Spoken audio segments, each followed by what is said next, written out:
And we're live. Welcome to Earful of Dirt, Lineouts Extra, our rugby technique series today with Gordon Hanlon. We are going to focus on the 1-3-2-2 attack system with none other than the director of rugby for TSV Handschuhsheim. I think I said that right this time. It's getting better. It really is. Each week it gets better and better. So how you doing, Gordon? Pretty good, actually. I've been back in Germany for maybe 3 weeks now. We've been back working away. So it's going well. Are you guys practicing in the snow, playing snow rugby? No, we're lucky in that where Heidelberg is surrounded by mountains and we don't get the adverse conditions. And even if we did, we've got one of those 4Gs, like World Rugby regulation fields. Okay. So it can be 10 feet of snow and it's heated, so we'll be ready to go anyway. Oh, it's heated. Yeah. That's nice. I mean, this is what I tell people about playing in the winter. I just take this video I have of Connacht going to NCSA in Siberia. In Siberia during the Challenge Cup, and every time someone says, "Oh, we can't play in the winter," I just go, and I was like, "There you go, there you go." Yeah. I don't want to hear it because those guys play. It was like negative 15 Celsius. I was like, what? Oh man. Their beards and stuff were freezing. I remember seeing pictures of them sitting in the bench. It looks not for me, but I like Texas. It's nice and warm. So yeah. So today, let's hit back on our last two episodes. We touched on the 2-4-2 and the 1-3-3-1. Some blitz and choke part of the defense, but let's just touch on some things before we move into, I guess, what is one of the newer attack shapes that's used in rugby now. Yeah. So we started with it all comes down to defense really, and how the attack evolves over that. We talked about the 2-4-2 and how that came about, and the shape of what you're trying to do with that, and then more kind of Northern Hemisphere or South African style in the 1-3-3-1, which is a lot more physical, a lot more confrontational at the point of contact.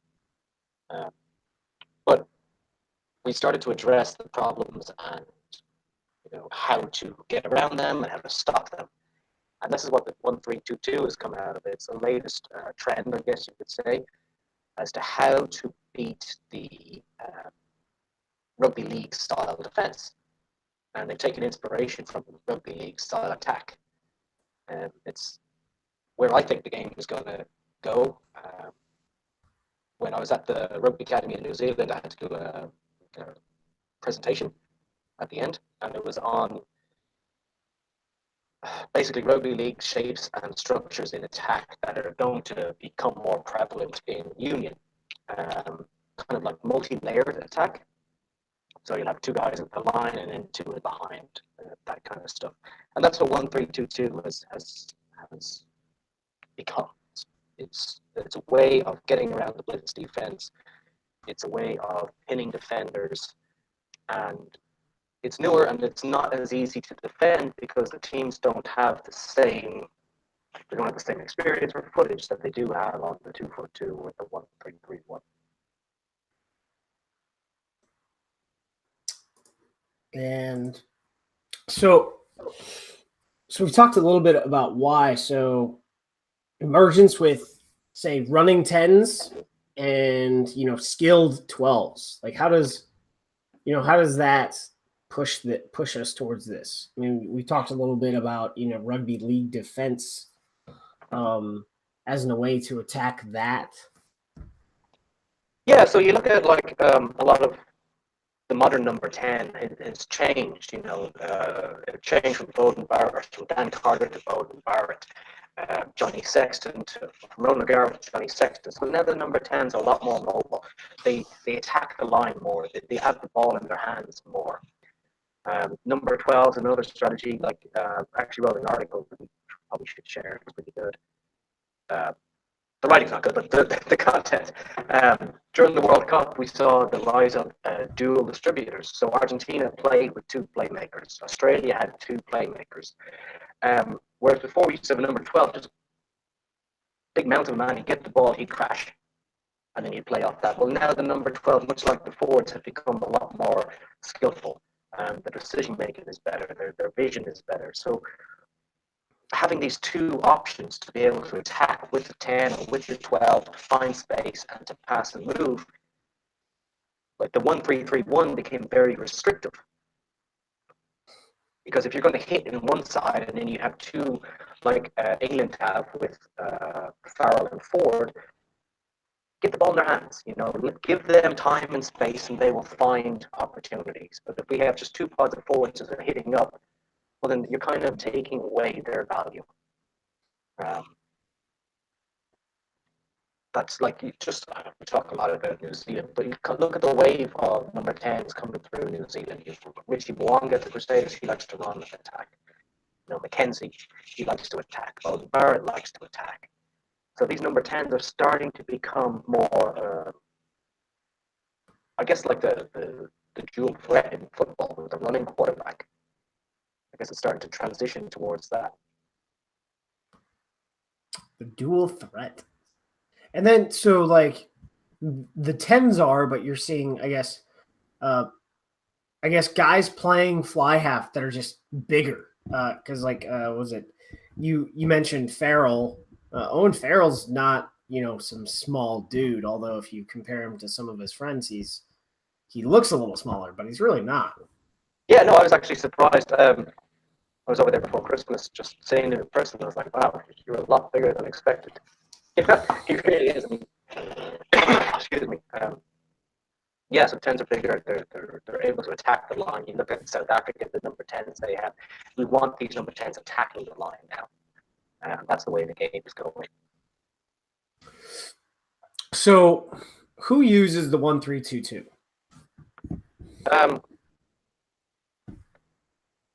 At the top level, a lot of teams use it. They use it in different ways. So, for example, you go we just start with I was watching some games the weekend. Leinster, Ospreys, Glasgow, Saracens. There's just the four from games I watched on the weekend. I know in the MLR, Alain and Austin has said that they're going to use it.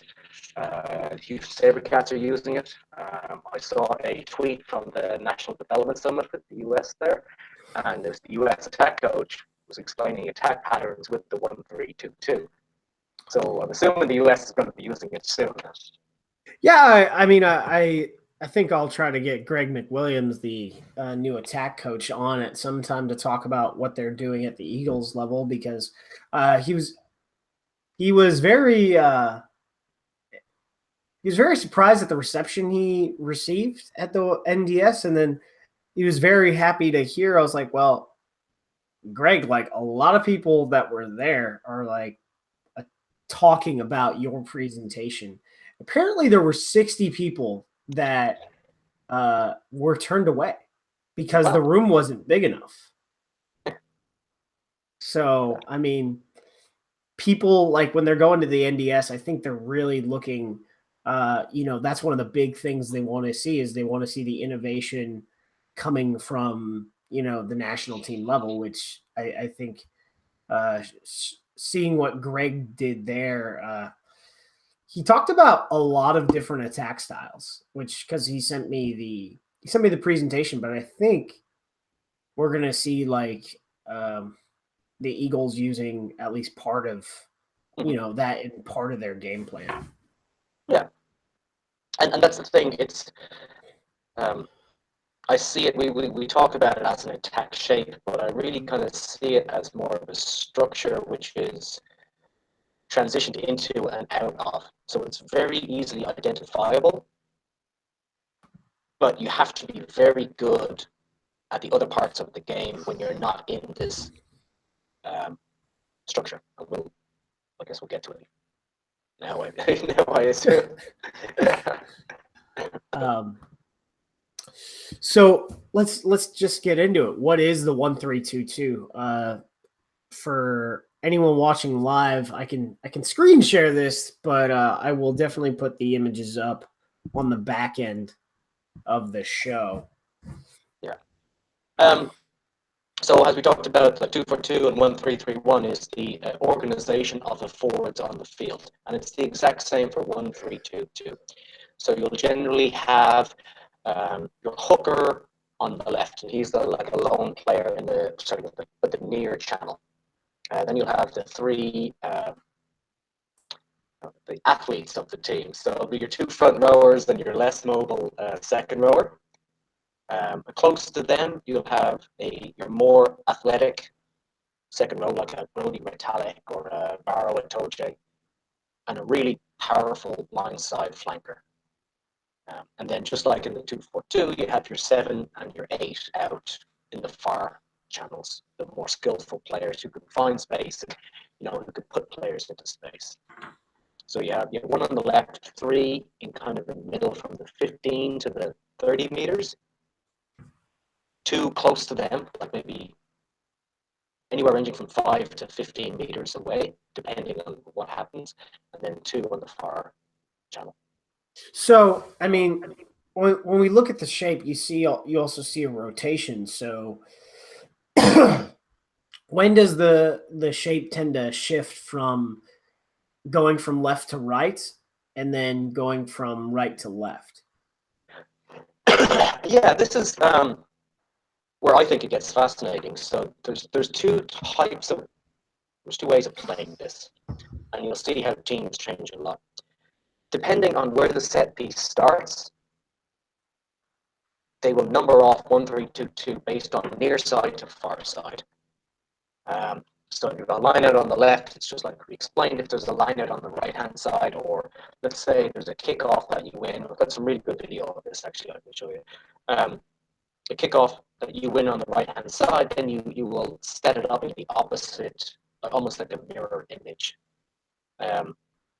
Where it gets complex is when you have a scrum kind of in the middle of the field. That's when it generally depends on which side they attack on.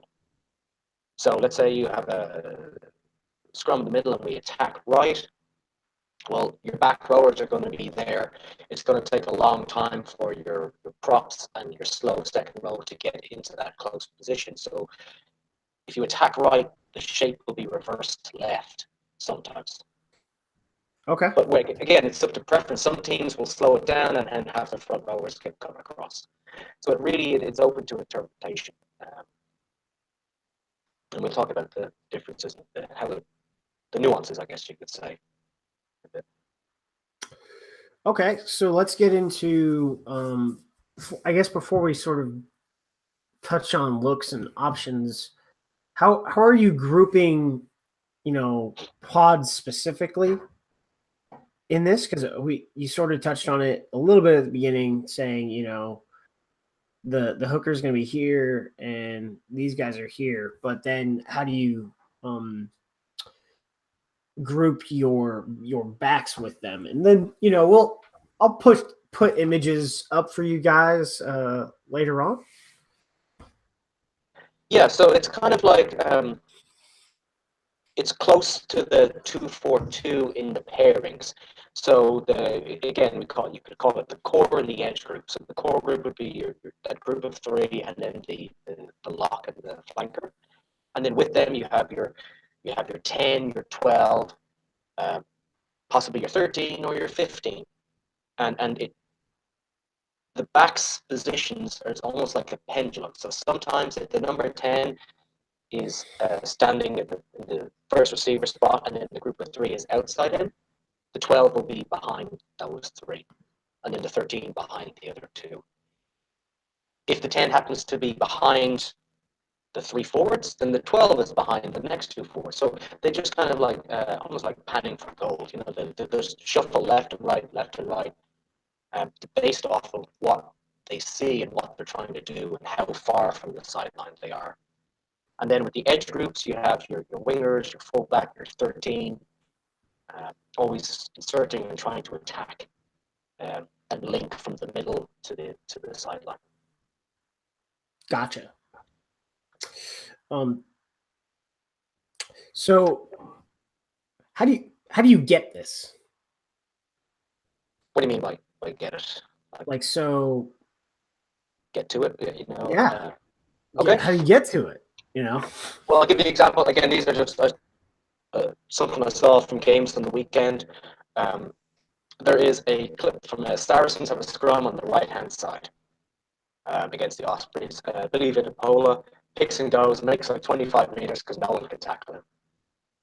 The 7 and 8 from that scrum have gone and secured that ruck. And now you look up, and all of a sudden, the front rowers have disengaged from the scrum. They've stepped up with their lock, who are on the left-hand side. Farrell is in behind, and then you have the two other forwards who have shifted maybe like 20 meters to the left-hand side. And again, we'll put the video, but it'll make a lot more sense. And that's what it's all about. It's about setting up the point of contact and positioning off of that.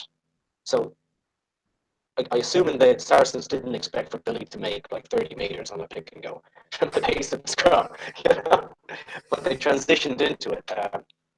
And that's what you want to try and do. You want to try and get to the sideline and then get organized based off of whether you're on the left sideline or the right sideline. Like if you do lineouts, bang, you can just attack to the far right-hand side. Your hooker stays there. I mean, he doesn't have to run anywhere. The lifters and say the lock that's been jumping, they just move over like 10 meters to the 15-meter line. Your two fastest back rowers are going to be on the far side. And then the non-jumping second row will have time to get into the middle of the field. That's one way of doing it. Got it. So we just talked, different groups and how you're packing your forwards and your backs, but what are the main options? Yeah, so and this is where you're going to start seeing and you start recognizing it if you watch a lot of rugby these days. The main option, when you get to the sideline, the ball goes from the 9 to that lead forward. He's generally only going to do two things. One, he's going to catch the ball and carry. Or two, they'll play out the back quickly to the number 10. And then this releases the ball into the second channel. So you have to think about it as not players passing to each other, but rather going from channel A to B to C to D. And you'll see it every time. I think I'm watching rugby this weekend. Teams get to the sideline, they're going to have three forwards, but the 9 will pass to, and then the 10 will play from the back. It'll happen 6 or 7 times a game. Then outside of that, again, it depends on what's happened. If they've carried, the ball will go 9 to 10, who now has 2 forwards outside of him, kind of flat to the line, so he can pass to them, or he can pass behind them. Or they can take contact, suck in more defenders. If that doesn't happen, and let's say it does, like it's played a release ball out the back and the number 10 is now attacking, the options are, again, he can hit the forwards flat on the line, or he can play to the number 12 who goes to the far sideline. So it all revolves around that core channel and how many defenders are in that channel. Like there's I saw a clip of England against Ireland last year, and England they were running close to the channel, close to the rucks. 2 passes, and then there was 14 Irish defenders from the sideline to the near post. And obviously England I think they had 2 passes, and then someone did a dummy run or somebody scored pretty easily. So that's what you're trying to do. You're trying to go from channel 1 to channel 2 to 3 and 4.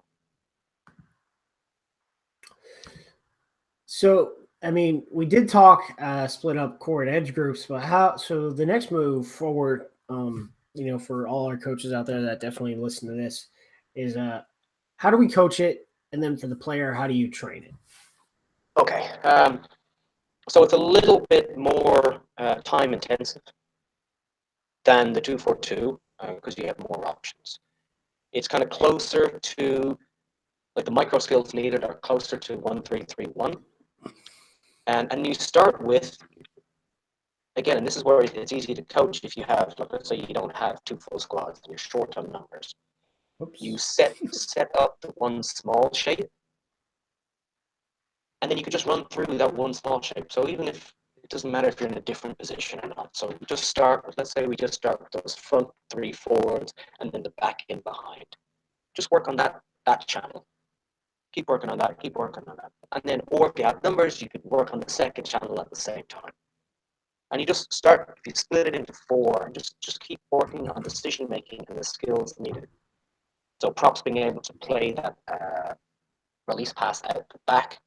Again, if they do carry, they have to have the footwork and evasion. They have to get across the game line.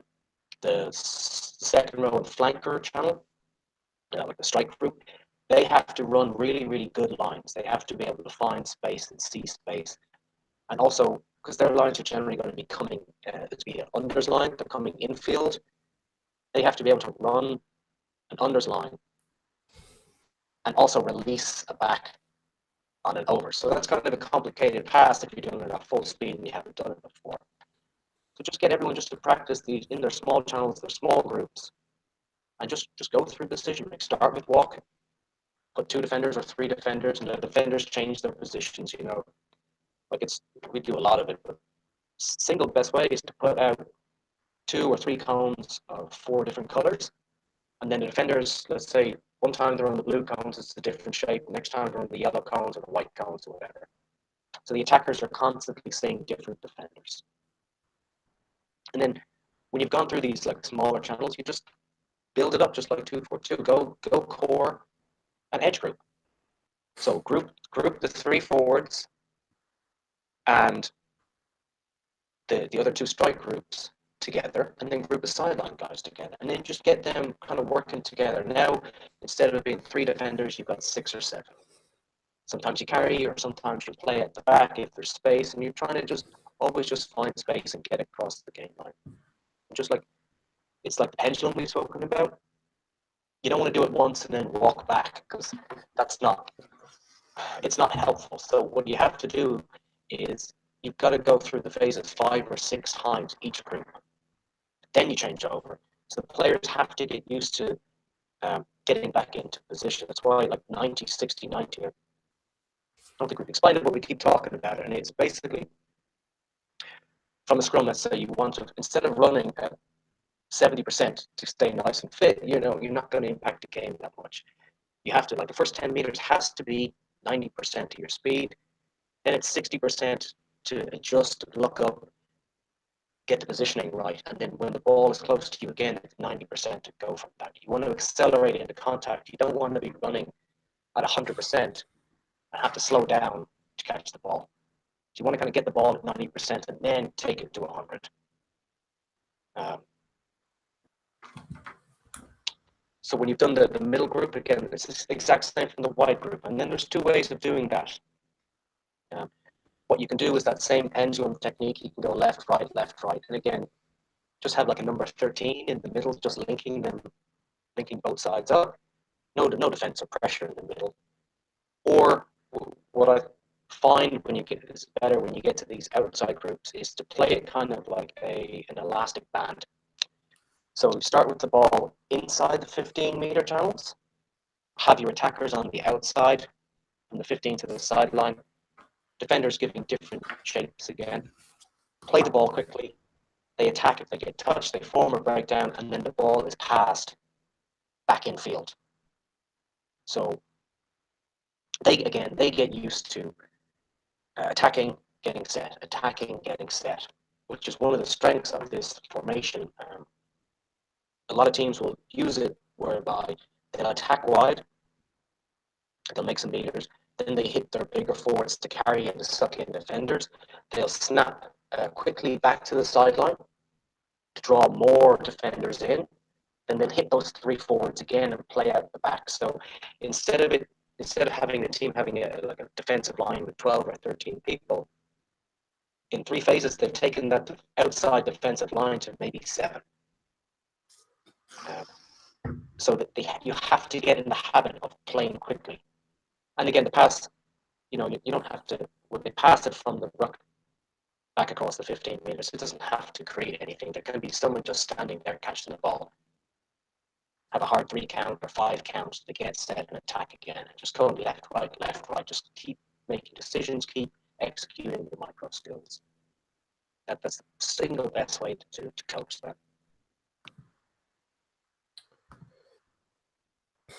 Was it so?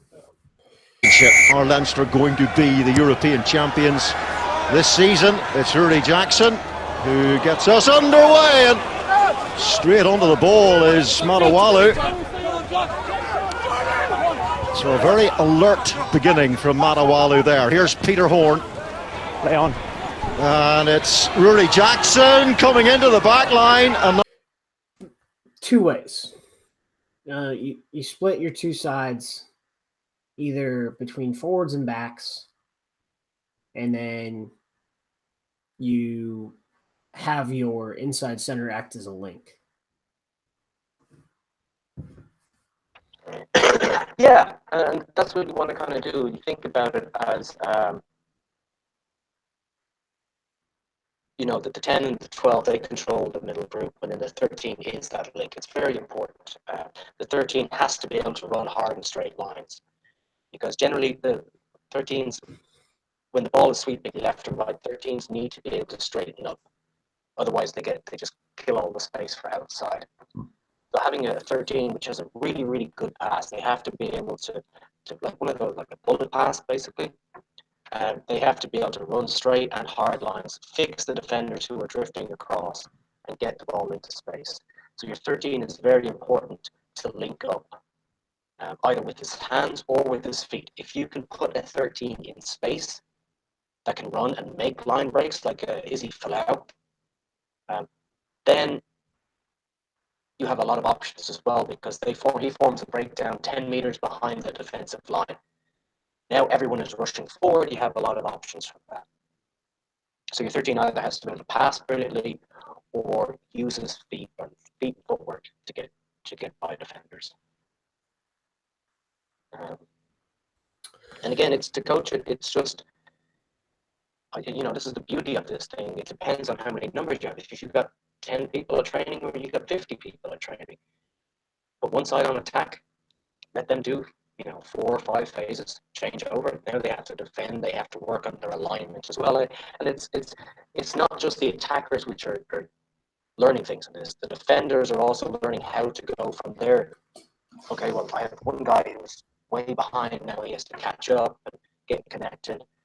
And again, if you defend 4 or 5 times in a row, it's a lot more difficult. I don't know if you ever played like proper touch rugby. The running up and backwards kills you.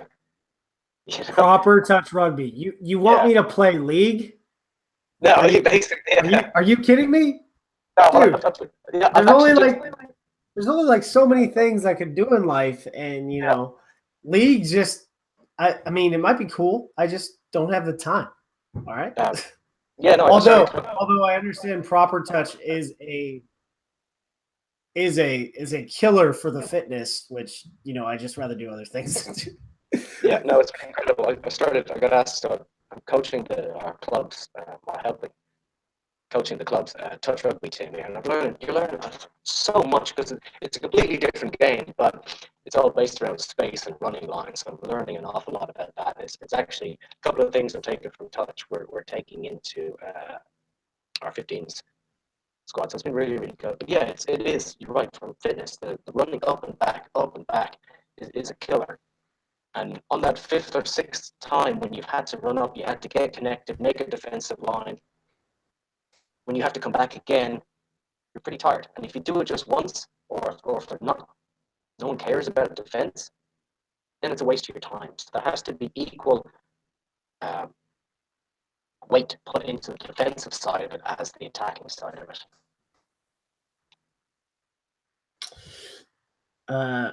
So moving forward to how you do it, like how you plan training with the whole team. Yeah. And this is where you put the cones out, as one of my friends says about coaching. I just put the cones out. Yeah. I'm not one for too many cones, but that's one of the simplest ways. If you think about it, you put 4 cones, or let's say 4 sets of 3 cones, 3 different colored cones. So red, white, and blue, red, white, and or across the field. So one in the left-hand channel, one in the middle channel, one beside that, and one in the far right channel. And then you have your team, say on your full team run, just call out a channel or a different colored cone. So then the number 9 with the ball will run to that channel or cone, and then the team has to adjust and they have to think about their positioning based off of that. So let's say it's easy. You start on the left-hand side. It's very simple for them. The team gets set. When you're happy with the positionings and the shapes are okay, just put your hand down, say play, or give them a thumbs up or whatever, and then let them go through 5 or 6 phases. Let them experiment as a team. Let them express themselves.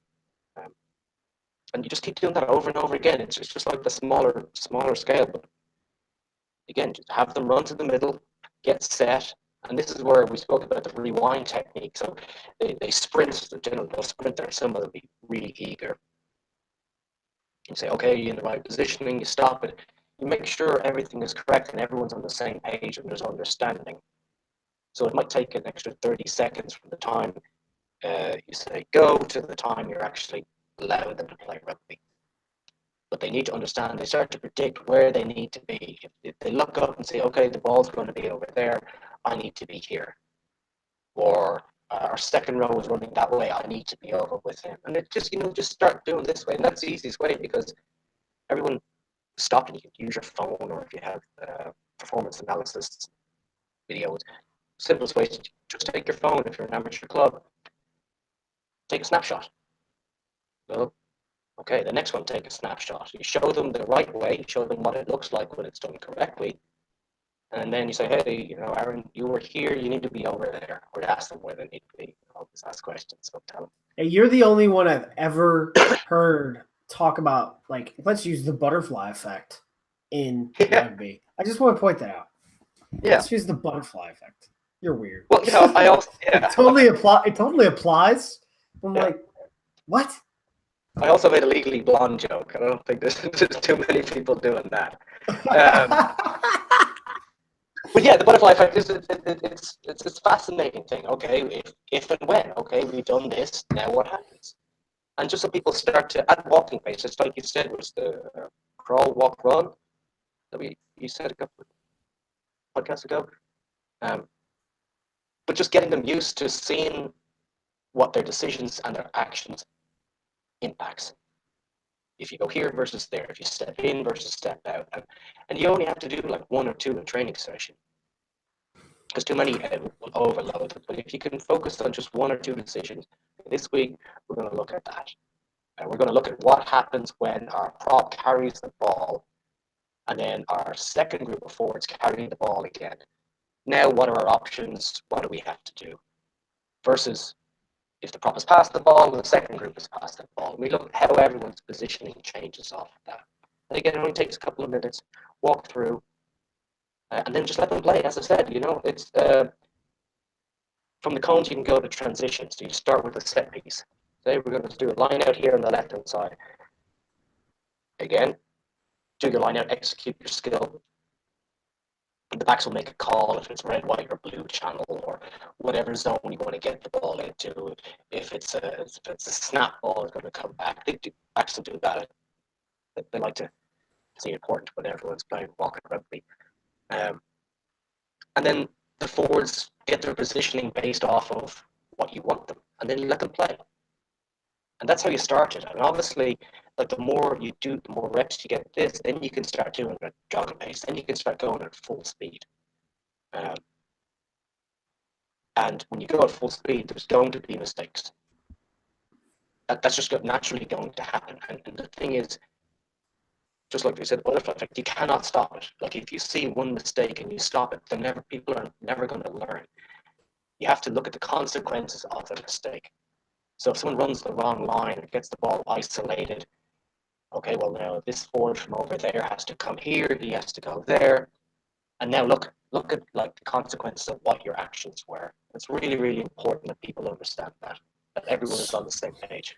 So for you, how do you show your players, the snapshots in like from training and from, matches? Well, we have like all trainings are videoed with several cameras, so I've got good angles on that. And then if I'm trying to, I work with younger players about decisions in space. Best investment I ever got was a GoPro with the headset, the head attachment. So yes, you can use the GoPro on the chest, but you never get to see where they're looking at. So just stick it on their head. It's comfortable. Don't do tackle because you might end up like Michael Schumacher, and that's a tragedy. But yeah, it's a GoPro is very easy software to use. 3 or 4 minutes of them running around. You get to listen to what they say. You get to see what they see, and that's a good way of teaching them. Again, if you do have video footage at training, it's a lot easier. But if you don't, again, every smartphone has a camera these days, and it's got a pretty good camera. So that's something that I recommend. Just take your phone out, take a picture or video for like 15 or 20 seconds, and then put it in. I don't know, is WhatsApp as big in America as it is here in Europe? So WhatsApp is becoming. This isn't coaching. WhatsApp is becoming crazy as far as, like how many people use it. It's it's kind of weird, but just to let everyone know, that's how ISIS was able to communicate for so long without like getting hunted down, because WhatsApp is all encrypted. Yeah, the encryption is pretty good, I believe. But yeah, it's a great resource. Again, all smartphones, you can download the WhatsApp app. And then if you do have a 15 or 20-second video, just send it out and say, hey, what do you think? Don't give the answers. Just tag the person, ask them what options do we have here, or ask someone else what options do we have there, and get conversation flowing. Because that's one thing at the professional level where we are. We have the time and the opportunity to have these conversations, to discuss the space and the different options. But at an amateur level, you don't. But with WhatsApp or any group messaging service, God, how many people don't sleep at night? Or how many people are bored at work and want something to do? When it comes to the WhatsApp chat threads, it's I gotta tell you, it's I wish how many people had something else to do. Yeah. Oh, that's WhatsApp. One very good thing is always if you are going to have like a team WhatsApp, you have to have the serious one and then the pictures one. Yeah, to make sure there's a difference between the serious one and not.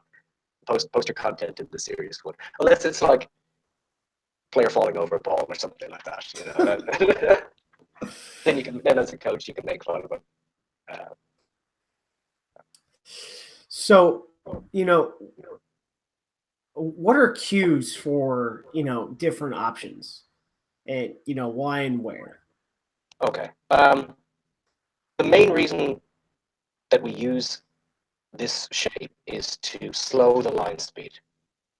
And the key by slowing the line speed is that strike group or the second core group. It's your big four, your big lock, and your number 6. And they play kind of close and flat to the line. And what they're trying to do is they're trying to pin defenders, and they're also trying to stop defenders just shooting out of the line, and then tackling your 12 or your 13 in the backfield. So the cues you're looking for is when the defenders in front of them start doing a jockey defense or a drift defense, or start holding their feet, and you have time, then you can play wide. That's what you're always trying to do. You're trying to go from one sideline or around the 15 to the next sideline. So that's a cue. If they are like doing lots and lots of line speed or trying to blitz, you can do what kind of Exeter do, like we talked about earlier. Attack left, you hit with your powerful groups of runners like a tight furlong or Benny McAvanapola, and you pulling defenders in, and you go left again. And you're always just trying to, like, think of it like links on a chain, the defense. You're just trying to take, if you take 2 links out of it, the chain has to form again. This time it's only got 13 links. Take 2 more out of it, now it's down to 11. And it constantly gets shorter and shorter.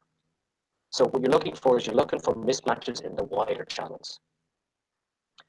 So you're looking for lazy props. I know something Exeter do a lot is they'll pick a target man, and let's say it's you, Aaron, they'll run a group of 3 forwards right at you and force you to tackle the person. Then they'll play to the sideline and they'll pass it to another forward who runs directly at you, and to the sideline and back to you. So you've had to make like 3 or 4 tackles in the space of a minute and a half, and they're not like sidestep tackles. They're running straight into you when you've had to wrestle them. So the point is to try and make you tired. Then they'll play it away, and now they're targeting you on the way back with a quick 13 or a winger or a fullback inserting into the line where you're out on your feet after especially at the international level where you've made so many ferocious tackles in such a short space of time. So again, the cues are basically line speed in the middle of the field. If there is none, you can play wide. And then if there is a lot of line speed, your powerful forwards will find space if you hit them flat and close to the line because the defenders will overrun. Gotcha. So, you've talked about how you train this offensive shape with, using your defense, but how do you counter this? So it's my concern with this is unlike 2-4-2 or 1-3-3-1, which are mirror images. Like depending where you are in the field, you can transition to that shape pretty quickly. So the biggest problem, or easiest problem way to counter it is it becomes predictable if the team is not very good. And when the shapes were first introduced, were not very accurate and exact in how we play them. So if you know that this team is playing 1-3-2-2, and they can only play it from left to right, well then it's very predictable for their strike moves. Everything they do, starting from a set piece, is going to be to get the ball into that left-hand channel so they can set up the structure that they want. So if you have a scrum in the middle, you know what they're going to do. Whichever side they go, you know they can only play one way, so it's a lot easier to defend. So your backs can attack a lot more confidently. Your forwards can get lined up, and it's kind of, there's only 2 options, really. There's the carry in that first group of forwards, or there's the pass at the back. So now we've gone from having like a mirror image and field with lots of options, potential options, to, well, they're going to strike with the backs to the left-hand side, and then they're either going to carry or they're going to pass at the back. So it becomes very predictable at the basic level. Obviously, when teams are becoming a lot better at it, there's a lot more options, and it looks more fluid, I guess you could say. And again, just like the 2-4-2, problems can occur when the shapes breaks down. So again, if you know they are, and that's why I call this more of a structure than the shape. I think it's very hard to play full field with 1-3-2-2. I think teams, it's a really, really good strike option. It's really good for opening defenses. But if teams cannot, like if you make them disjointed or if they cannot get back to what they want to do, like in the wide channels, then they're generally just going to kick the ball to you. So how you do that is really, really target that strike or the second forward group, I think. Because there's only 2 forwards there. The third forward will come to secure the ruck, but he will be delayed. So you can slow the ball down there and get a lot of turnovers. And if he does a tip option, then that forward is very isolated. So really, really target that channel. And if they're not carrying, again, just send a shooter. Just send someone in the backfield, tackle the back behind the line, and then all their support forwards have to come and retreat. And again, you'll get a lot more You'll be able to get a lot more line speed and the slower going down quite a lot. Yeah. So,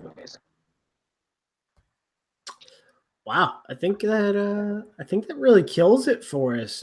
What do you think, Gordon? Yeah. So at some point, you need to explore the 2-2-2-2. I think that might have been 10. Basically, it's I guess another evolution of the 1-3-2-2. So you. Yeah, it's and again, it's the higher level teams are able to do this.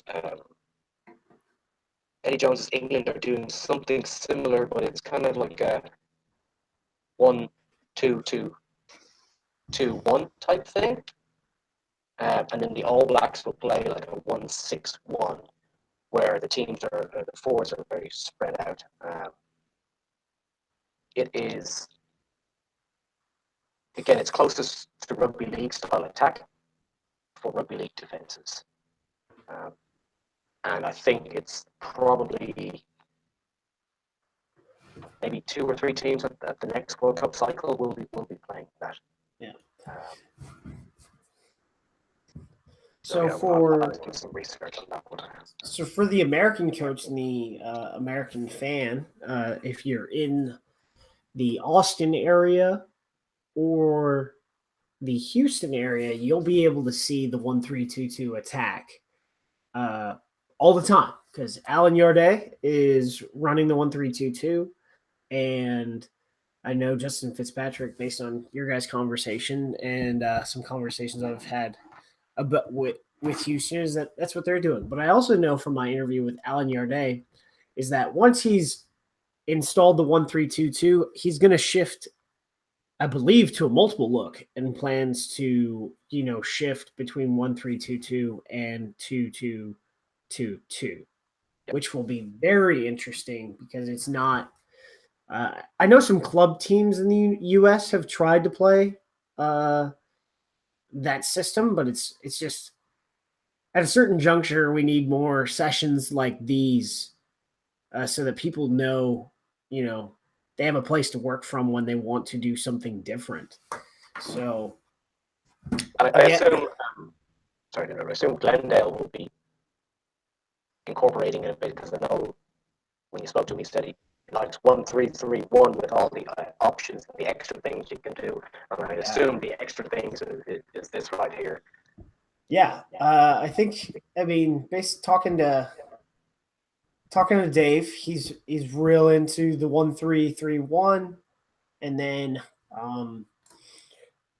down in New Orleans, Nate Osborne is also using the 1-3-3-1, but his offense involves like multiple looks. So you'll probably see 2-4-2 and 1-3-2-2 as well.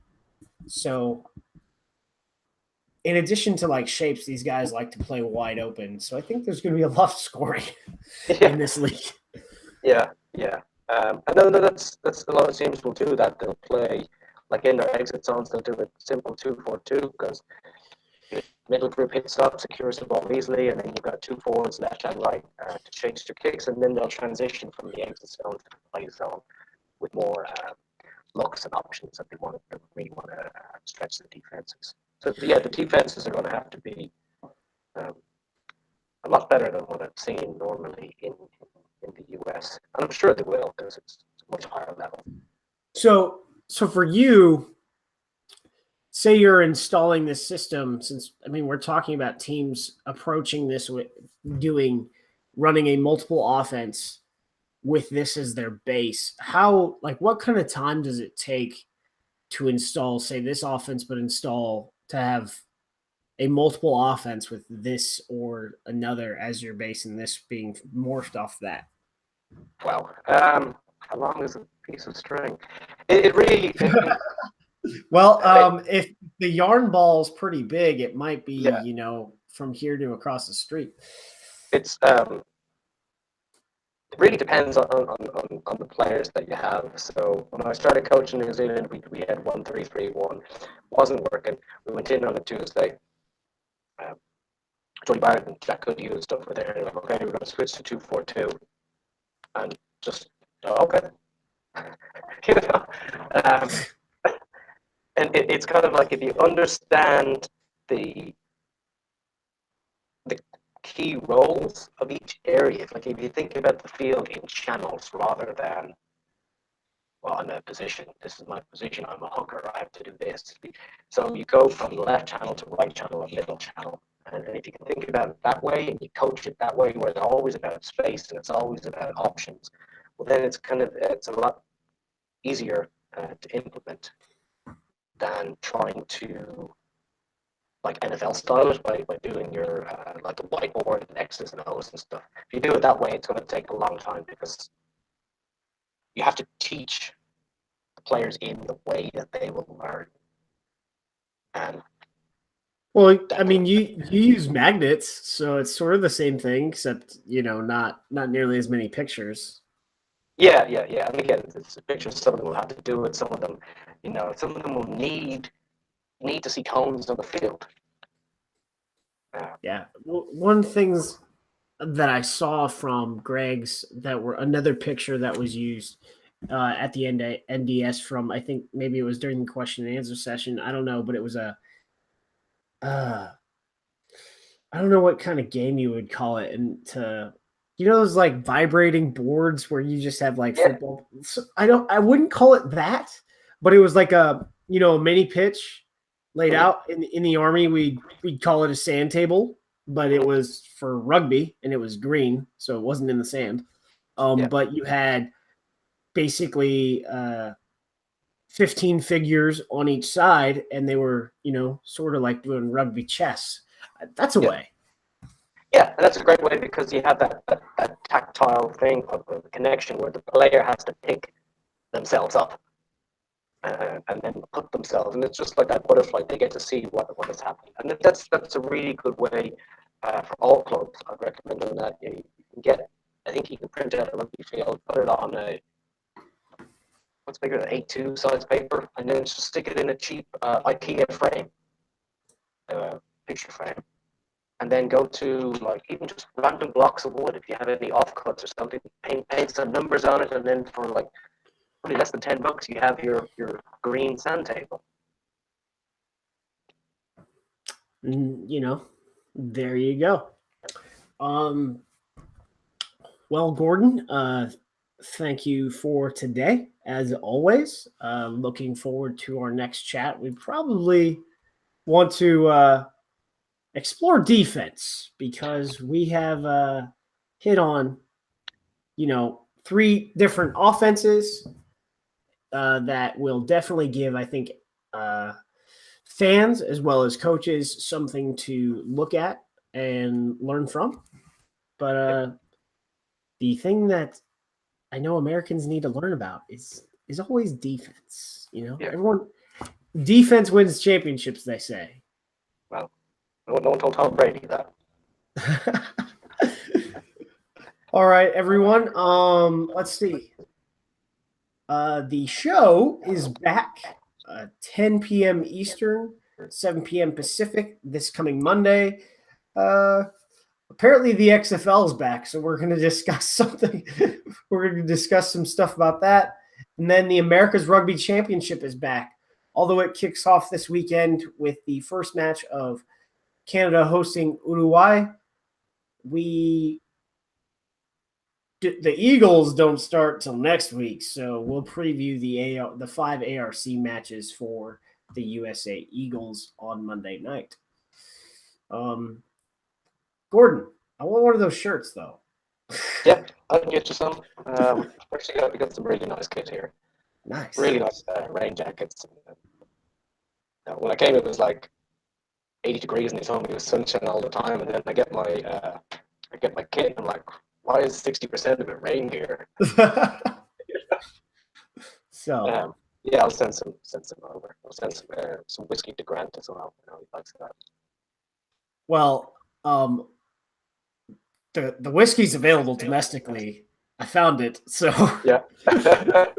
But again, we'll bring Gordon back. We'll talk some defense, and I'm trying to get some stuff with some refs lined up so that we all know what refs are talking about when they blow their whistle and then do their. Because I play the game 4 years, and I like. So what did he do? It's a scrum penalty, but why? I don't understand. Yeah. Even at the international level, they don't understand these days. Yeah. Oh yeah, last Six Nations? They weren't. Italy obviously wasn't. Counter rucking. They weren't doing anything, and it confused the hell out of England because it didn't establish an offside line. I was like, what? Oh, okay. And then they changed the law. That was funny. But yeah. See you guys next week. Gordon. See you later.